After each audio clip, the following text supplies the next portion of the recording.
اعوذ باللہ من الشیطان الرجیم بسم اللہ الرحمن الرحیم الحمد للہ رب العالمین والصلاة والسلام علی سید الانبیاء والمرسلین وخاتم النبیین اللہم صلی علی سیدنا و مولانا محمد النبی الامی وآلہ واصحابہ واہل بیتہ واتباعہ وبارک وسلم۔ معزز ناظرین، السلام علیکم ورحمۃ اللہ وبرکاتہ۔ جاذب پبلیکیشنز میں خوش آمدید۔ میں محمد سعید جاذب آپ کی خدمت میں حاضر ہوں۔ تعلیم القرآن کا سلسلہ جاری ہے اور میں آپ کی خدمت میں سورۃ النساء کی تفصیلات و تشریحات پیش کر رہا ہوں۔ آج کی نشست میں سورۃ النساء کی آیات نمبر 153 اور 154 شامل ہیں۔ ارشاد باری تعالیٰ ہے، یسألوک اہل الکتاب ان تنزل علیہم کتابا من السماء فقد سألوا موسیٰ اکبر من ذلک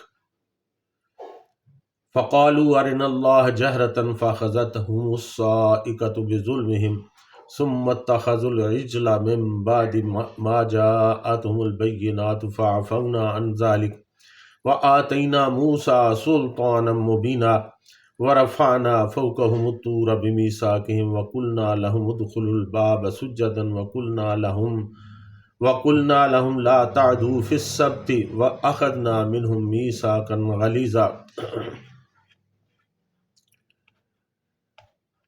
آپ صلی اللہ علیہ وسلم سے یہ اہل کتاب درخواست کرتے ہیں کہ آپ صلی اللہ علیہ وسلم ان کے پاس کوئی آسمانی کتاب لائیں۔ حضرت موسیٰ علیہ السلام سے تو انہوں نے اس سے بھی بڑی درخواست کی تھی کہ ہمیں کھلم کھلا اللہ تعالیٰ کو دکھا دے۔ پس ان کے اس ظلم کے باعث ان پر کڑاکے کی بجلی آ پڑی۔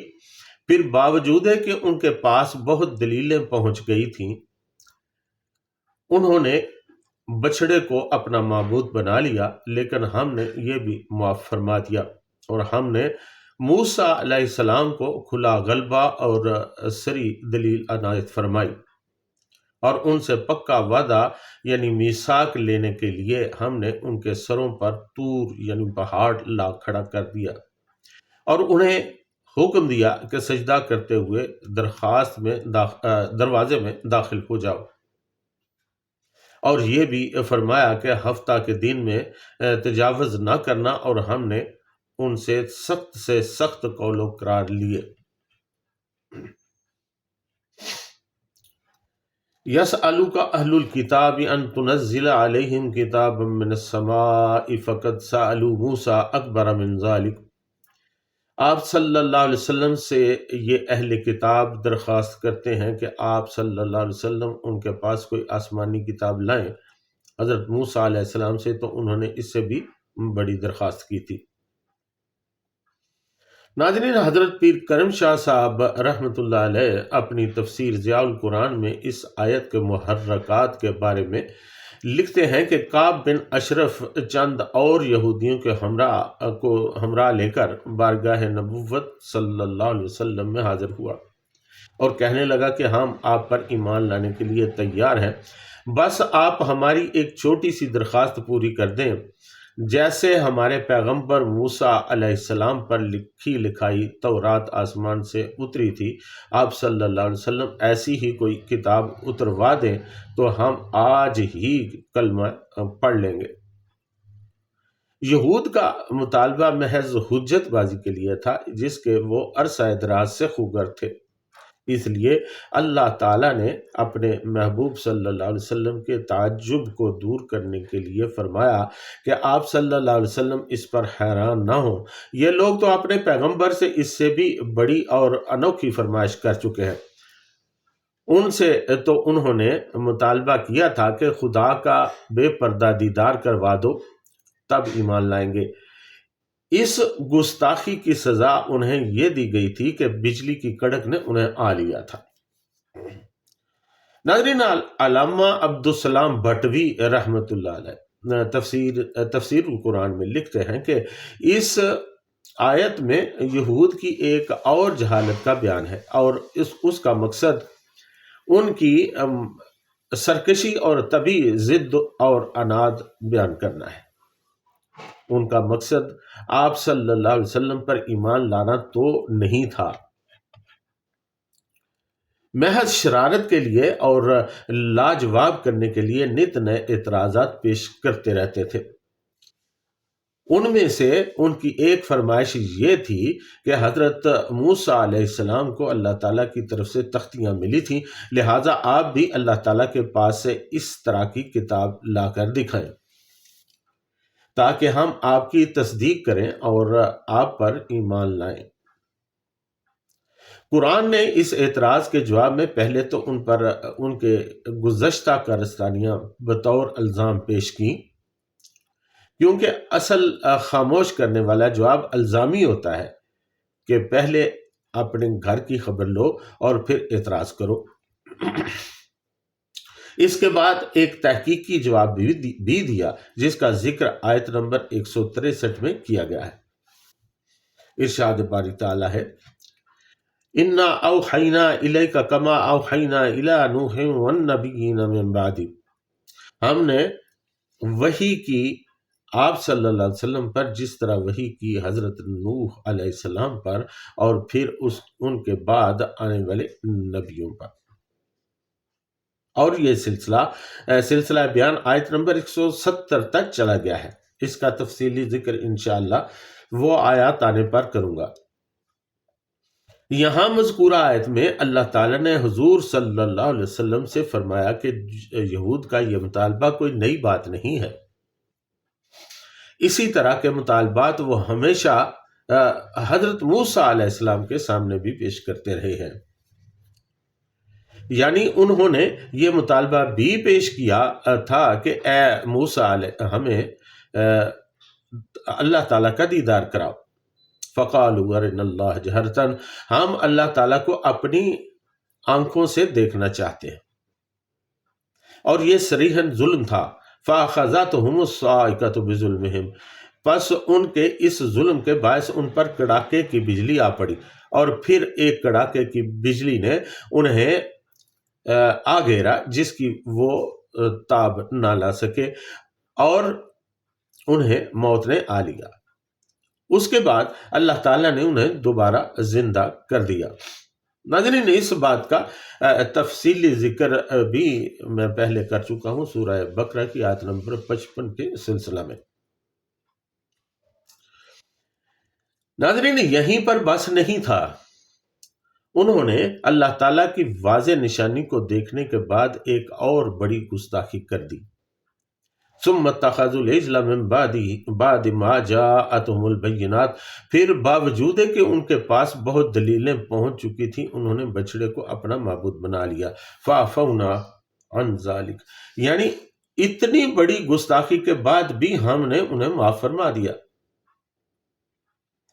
ناظرین، مولانا سید ابو الاعلیٰ مودودی رحمۃ اللہ علیہ اپنی تفسیر تفہیم القرآن میں لکھتے ہیں کہ مدینہ کے یہودی نبی اکرم صلی اللہ علیہ وسلم سے جو عجیب مطالبے کرتے تھے ان میں سے ایک یہ بھی تھا کہ ہم آپ صلی اللہ علیہ وسلم کی رسالت اس وقت تک تسلیم نہیں کریں گے جب تک کہ ہماری آنکھوں کے سامنے ایک لکھی لکھائی کتاب آسمان سے نازل نہ ہو، یا ہم میں سے ایک شخص کے نام اس مضمون کی تحریر نہ آ جائے۔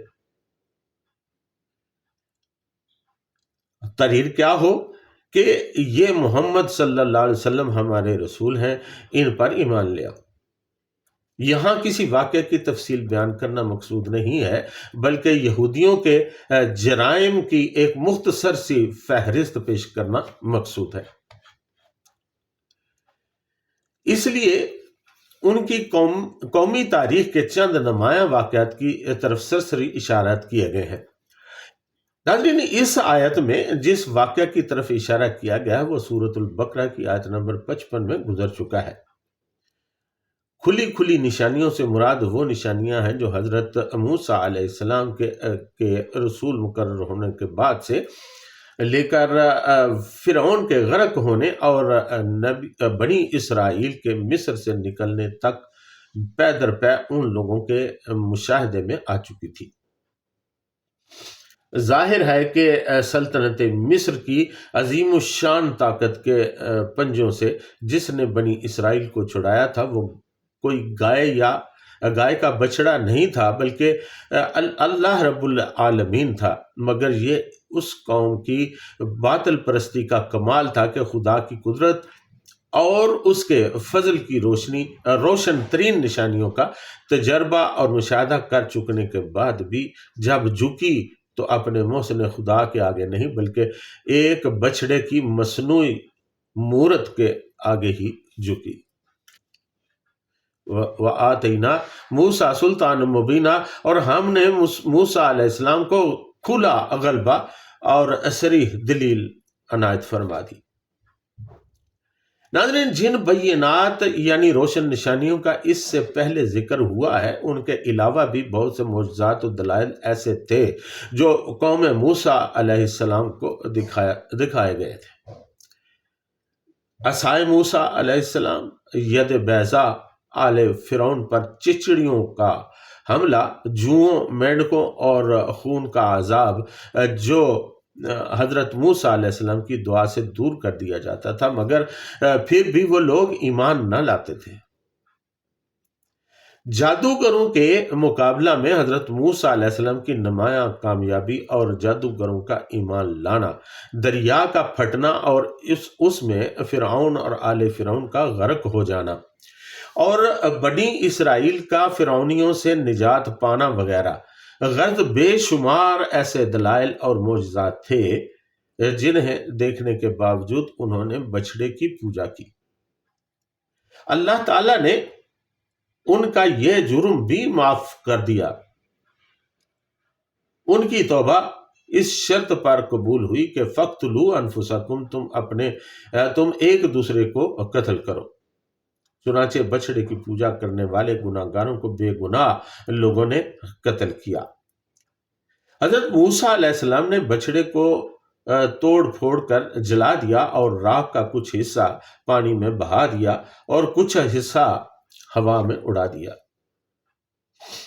بچڑے کو مکمل طور پر نیست و نابود کر دیا گیا اور اس کے 70,000 پجاریوں کو بھی قتل کر دیا گیا۔ اسی طرح اللہ تعالیٰ نے موسیٰ علیہ السلام کو کھلا غلبہ عطا فرمایا۔ وَرَفَعْنَا فَوْقَهُمُ الطُّورَ بِمِيثَاقِهِمْ، اور ان سے پکا وعدہ یعنی میثاق لینے کے لیے ہم نے ان کے سروں پر طور یعنی پہاڑ لا کھڑا کر دیا۔ ناظرین، یہاں پر یہودی تاریخ کے ایک اہم واقعہ کی طرف اشارہ کرتے ہوئے فرمایا کہ ان سے عہد لیتے وقت ہم نے طور پہاڑ کو ان کے سروں پر معلق کر دیا۔ بعض مفسرین کرام رحمۃ اللہ علیہ فرماتے ہیں کہ رفعنا سے مراد یہ ہے کہ پہاڑ کو اونچا اٹھا کر بنی اسرائیل کے سروں پر کھڑا کر دیا گیا تھا تاکہ وہ ہیبت زدہ ہو جائے۔ لیکن بعض دوسرے مفسرین رحمۃ اللہ علیہم کا خیال ہے کہ پہاڑ کو اٹھا کر بنی اسرائیل کے سروں پر نہیں کھڑا کیا گیا تھا، بلکہ اس سے مراد یہ ہے کہ انہیں طور جیسے بلند و بالا پہاڑ کے دامن میں اس طرح کھڑا کر دیا گیا تھا کہ پہاڑ کا کچھ حصہ ان پر جھکا ہوا معلوم ہوتا تھا۔ ایسی کیفیت میں بھی ہیبت طاری ہو جاتی ہے۔ پارہ نمبر 9 سورۃ الاعراف آیت نمبر 171 میں ارشاد باری تعالیٰ ہے وَإِذْ تَقَنَّ الْجَبَلَ فَوْقَهُمْ كَأَنَّهُ ظُلَّةٌ وَظَنُّوا أَنَّهُ وَاقِعٌ بِهِمْ، اور جب ہم نے اٹھایا پہاڑ ان کے اوپر اس طرح کہ گویا وہ سائبان ہے، اور خیال کرنے لگے کہ وہ ضرور ان پر گر پڑے گا۔ ناظرین، لغات القرآن کے مطابق نطقہ کے معنی ہے کسی چیز کو سخت حرکت دینا اور ہلانا۔ حضرت پیر کرم شاہ صاحب رحمۃ اللہ علیہ اپنی تفسیر ضیاء القرآن میں لکھتے ہیں کہ اس کا ایک معنی زلزلہ پیدا کرنا بھی ہے۔ چنانچہ پہاڑ میں زلزلہ پیدا ہوتا ہے تو اسی قسم کی کیفیت پیدا ہوتی ہے، اور جو لوگ پہاڑ کے دمن میں کھڑے ہوتے ہیں انہیں یوں محسوس ہوتا ہے کہ پہاڑ ان پر ابھی گرا چاہتا ہے۔ اسی قسم کی صورتحال سے بنی اسرائیل کو دو چار کر دیا گیا تھا۔ یقیناً اس طرح وہ ہیبت زدہ ہو گئے، اور اسی کیفیت میں اللہ تعالیٰ نے بنی اسرائیل سے چند باتوں کا پکا وعدہ یعنی میثاق کر لیا۔ وَقُلْنَا لَهُمُ ادْخُلُوا الْبَابَ سُجَّدًا، اور انہیں حکم دیا کہ سجدہ کرتے ہوئے دروازے میں سے داخل ہو جاؤ۔ اللہ تعالیٰ نے بنی اسرائیل کو حکم دیا کہ فتح کے بعد شہر کے دروازے سے سجدہ ریز ہو کر گزرنا اور عاجزی کرتے ہوئے داخل ہونا، لیکن انہوں نے اس حکم کی خلاف ورزی کر دی۔ یہ بستی یا شہر کون سا تھا جس کے دروازہ میں سے سجدہ کرتے ہوئے گزرنے کا بنی اسرائیل کو حکم ہوا تھا؟ اس میں کچھ اختلاف ہے۔ ایک قول کے مطابق جس بستی کا یہاں پر ذکر ہے وہ بیت المقدس ہے، جیسا کہ حضرات سدی رحمۃ اللہ علیہ، ربی بن انس رحمۃ اللہ علیہ، قتادہ رحمۃ اللہ علیہ اور مسلم اصفہانی رحمۃ اللہ علیہ نے تصریح فرمائی ہے۔ بعض دیگر علماء کا قول ہے کہ یہ بستی اریحہ تھی، لیکن حضرت عبداللہ بن عباس رضی اللہ تعالیٰ عنہ اور عبد الرحمن بن زید رضی اللہ تعالیٰ عنہ کا قول ہے کہ بنی اسرائیل بیت المقدس کی طرف جانا چاہتے تھے، اور جس راستہ سے وہ جا رہے تھے اس راستہ میں شہر اریحہ نہیں آتا، چنانچہ اس سے مراد بیت المقدس ہی ہے۔ حکم یہ تھا کہ فتح کے بعد تم جب اس شہر میں داخل ہونے لگو تو سر جھکا کر نہایت عاجزی سے داخل ہونا، اور منہ سے حطۃ ہمیں بخش دے، حطۃ کا مطلب ہے ہمیں بخش دے، یہ الفاظ ادا کرتے ہوئے داخل ہونا۔ حضرت عبداللہ بن عباس رضی اللہ تعالیٰ عنہ فرماتے ہیں کہ یہاں پر سجدن کا معنی رکان ہے، یعنی جھک کر رکوع کے بل نہایت عاجزی کے ساتھ چھوٹے دروازے سے شہر میں داخل ہو۔ لیکن بنی اسرائیل نے اس کا الٹ کر دیا اور اپنی پشتوں کے بھل داخل ہوتے ہوئے، اور حطۃ کی بجائے حنطۃ حمراء فی شعبرۃ، یعنی اس کا مطلب یہ ہے کہ جو میں سرخ گندم کے الفاظ دہرانے لگے۔ اس طرح انہوں نے اللہ تعالیٰ کے حکم کی خلاف ورزی کی۔ ناظرین، بنی اسرائیل کے اس واقعے کا ذکر اس سے پہلے سورۃ البقرہ میں تفصیلاً گزر چکا ہے۔ سورۃ البقرہ کی آیات نمبر 58 اور 59 میں میرے پرانے بیانات آپ نکال کر ملاحظہ فرما سکتے ہیں۔ وَقُلْنَا لَهُمْ تَعْدُوا فِي السَّبْتِ، اور یہ بھی فرمایا کہ ہفتہ کے دن میں تجاوز نہ کرنا۔ ناظرین، یہاں اللہ تعالیٰ کی ایک اور حکم اور بنی اسرائیل کے وعدہ کی طرف اشارہ ہے، وہ کہ یہ واقعہ بھی سورۃ البقرہ کی آیت نمبر 65 اور 66 میں گزر چکا ہے۔ اس کی مکمل تفصیل بیان کی جا چکی ہے، تاہم یادداشت کے لیے کچھ ضروری مندرجات آپ کی خدمت میں پیش کرتا ہوں۔ ناظرین، ہفتہ کے دن کو یوم سبت کہتے ہیں۔ بنی اسرائیل کے لیے جمعہ کا دن عبادت کے لیے مخصوص تھا، لیکن بعد میں باہم اختلاف رونما ہوا اور طے یہ پایا کہ سبت یعنی ہفتہ کے دن کو عبادت کے لیے مقرر کر دیا جائے۔ اللہ تعالیٰ نے بھی ان کے رجحان اور اصرار کو دیکھتے ہوئے سبت ہی کو عبادت کا دن مقرر کر دیا تھا، لیکن اسی میں مچھلی کے شکار کو حرام قرار دے دیا۔ پارہ نمبر 14 سورۃ النحل آیت نمبر 124 میں ارشاد باری تعالیٰ ہے، انما جعل السبت علی الذین اختلفوا فیہ، ہفتہ کا دن تو انہی لوگوں پر مقرر کیا گیا تھا جنہوں نے اس میں اختلاف کیا۔ چونکہ بنی اسرائیل نے یہ دن بڑے ہی جوش و خروش سے مقرر کروایا تھا، اور وہ مچھلی کے شکار کے بھی بہت شوقین تھے، اس لیے اللہ تعالیٰ نے ان کے لیے اس میں آزمائش رکھی۔ بحر کلزم کے کنارے ایک بستی آباد تھی جس کا نام ایلا، یعنی دوسرے لفظوں میں ایلات یا ایلوت بھی کہا جاتا ہے۔ موجودہ دور میں اس مقام کو عقبہ کے نام سے یاد کرتے ہیں، عقبہ یا عقبہ۔ یہ بحر کلزم کے مشرقی جانب آباد ہے اور اردن کی مشہور بندرگاہ ہے۔ اللہ تعالیٰ کی قدرت سے سمندر کے اس حصہ میں ہفتہ کے دن مچھلیاں بالکل ہی اوپر تیرتی تھیں، یہاں تاکہ ان کو ہاتھ یا کانٹوں سے پکڑنا آسان ہوتا۔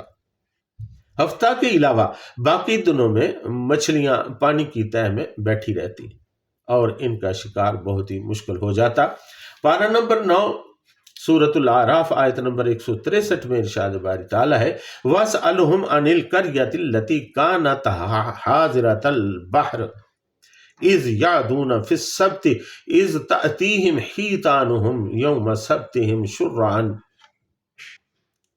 وَيَوْمَ لَا يَسْبِتُونَ تَأْتِيهِمْ كَذَلِكَ نَبْلُوهُمْ بِمَا كَانُوا يَفْسُقُونَ۔ اور ذرا اس بستی کا حال پوچھو جو سمندر کے کنارے واقع تھی، انہیں یاد دلاؤ وہ واقعہ کہ وہاں کے لوگ سبت یعنی ہفتہ کے دن احکام الہی کی خلاف ورزی کرتے تھے، اور یہ مچھلیاں سبت ہی کے دن ابھر کر سطح پر ان کے سامنے آتی تھی، اور سبت کے سوا باقی دنوں میں نہیں آتی تھی۔ یہ اس لیے ہوتا تھا کہ ہم ان کی نافرمانیوں کی وجہ سے ان کو آزمائش میں ڈال رہے تھے۔ اس صورتحال کے تحت بستی والوں کو مچھلیوں کا شکار کرنے میں دقت محسوس ہوئی، چنانچہ ان میں سے ایک گروہ نے ایک نیا طریقہ درخت کر لیا۔ وہ ہفتہ کے دن کانٹے اور جال وغیرہ لگا دیتے، رات بھر مچھلیاں ان میں پھنسی رہتی، اور دوسرے دن یعنی اتوار والے دن وہ جا کر آسانی سے مچھلیاں پکڑ لیتے۔ ان لوگوں نے مکاری یہ کی تھی کہ گڑھے کھود لیے، رسیاں اور کانٹے ڈال دیے، ہفتہ والے دن وہ آ گئیں اور پھنس گئیں، اتوار کو جا کر پکڑ لیا۔ یہ اللہ تعالیٰ کے احکام کی صریحاً خلاف ورزی تھی۔ وَأَخَذْنَا مِنْهُمْ مِيثَاقًا غَلِيظًا، اور ہم نے ان سے سخت قول و قرار کیے۔ ناظرین، چیدہ واقعات کا ذکر کر کے اللہ تعالیٰ نے ارشاد فرما دیا کہ ہم نے بنی اسرائیل سے اسی طرح کے بہت سے احکام کی تعمیل کرنے کے لیے ان سے انتہائی پختہ عہد و پیمان کیا، لیکن انہوں نے اللہ تعالیٰ کے ہر حکم کی خلاف ورزی کی۔ وہ طرح طرح کے مطالبات پیش کرتے رہے، اللہ تعالیٰ انہیں پورا کرتا، لیکن وہ اپنے ہی کیے ہوئے وعدوں کا پاس نہ کرتے اور انہیں توڑ دیتے۔ وہ ہمیشہ حیل و حجت سے کام لیتے، نتیجہ کے طور پر اللہ تعالیٰ کے غضب کا شکار ہوئے اور سخت ترین عذاب کے مستحق ہوئے۔ ناظرین، اللہ تعالیٰ سے دعا ہے کہ اللہ تعالیٰ ہمیں آزمائش میں مبتلا نہ کرے، کسی قسم کی بھی آزمائش میں اللہ تعالیٰ ہمیں مبتلا نہ کرے۔ اگر وہ مبتلا کرتا بھی ہے تو پھر اللہ تعالیٰ سے یہ دعا ہے کہ اللہ تعالیٰ ہمیں اس آزمائش میں پورا اترنے کی توفیق بھی عطا فرمائے۔ اللہ مختلف طریقوں سے ہم انسانوں کے امتحانات لیا کرتا ہے اور اپنے بندوں کے امتحانات زیادہ لیتا ہے، تو اللہ تعالیٰ ہمیں انہی امتحانوں میں پورا اترنے کی بھی توفیق وہی دیتا ہے۔ لہٰذا یہ عہد کریں کہ اللہ تعالیٰ ہمیں جو بھی امتحان نازل فرمائے، ہم پر جو بھی ابتلا فرمائے، اس کو پورے صبر و حوصلہ سے برداشت کریں اور اس میں پورا اترنے کی کوشش کریں۔ اس کے ساتھ ہی آج کی نشست میں اجازت، وما علینا الا البلاغ المبین۔